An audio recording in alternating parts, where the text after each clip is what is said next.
வணக்கம், இது உங்கள் தினக்கதிர். தமிழக வெற்றிக் கழகத்துடன் கூட்டணி வைக்க முயன்றதாக கூறப்படும் அதிமுக தலைவர் எடப்பாடி கே. பழனிசாமியை ஏஎம்எம்கே பொதுச் செயலாளர் டி.வி. தினகரன் கடுமையாக சாடினார். பழனிசாமி நம்பகமற்றவர் என்று அவர் குற்றம் சாட்டினார். மேலும் டிவிகே கூட்டணி வழங்கினால் அதிமுக தலைவர் பாஜகவை கைவிட தயங்க மாட்டார் என்றும் கூறினார்.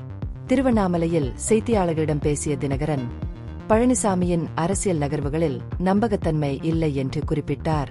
இபிஎஸ் துரோகம் மற்றும் சந்தர்ப்பவாத்தின் வரலாற்றை கொண்டவர் என்றும், இது அவரை ஒரு அரசியல் கூட்டாளியாக நம்ப முடியாதவராக மாற்றியது என்றும் கூறினார். மதுரையில் நடிகராக மாறிய விஜயின் அறிக்கையை குறிப்பிட்டு தினகரன், விஜய் ஏற்கனவே தனது தலைமையில் மட்டுமே எந்த கூட்டணியும் உருவாகும் என்று தெளிவுபடுத்தியுள்ளார். பின்னர் இபிஎஸ்-ஐ முதலமைச்சராக்குவதற்காக அவர் ஏன் ஒரு கட்சியை தொடங்க வேண்டும் என்றார். சாத்தியமான கூட்டணிகள் குறித்து அரசியல் கட்சிகள் பேச்சுவார்த்தை நடத்துவதில் எந்த தவறும் இல்லை என்று ஏஎம்எம்கே தலைவர் மேலும் குறிப்பிட்டார். இருப்பினும் கரூரில் ஏற்பட்ட துயரமான கூட்ட நெரிசலுக்கு ஒரு வாரத்திற்கு பிறகு இதுபோன்ற விவாதங்கள் நடத்தப்பட்ட நேரத்தை அவர் விமர்சித்தார். அவ்வாறு செய்வது பொருத்தமற்றது என்று கூறினார்.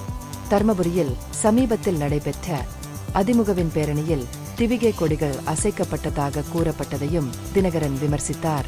அதிமுக தொண்டர்கள் தங்கள் சொந்த நிகழ்வின் போது மற்றொரு கட்சியின் கொடியை அசைப்பது அவமானகரமானது என்றும், இது கட்சியின் தரம் எவ்வளவு தாழ்ந்துவிட்டது என்பதற்கான அறிகுறி என்றும் அவர் கூறினார்.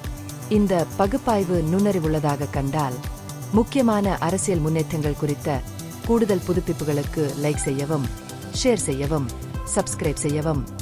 இது உங்கள் தினக்கதிர். நன்றி.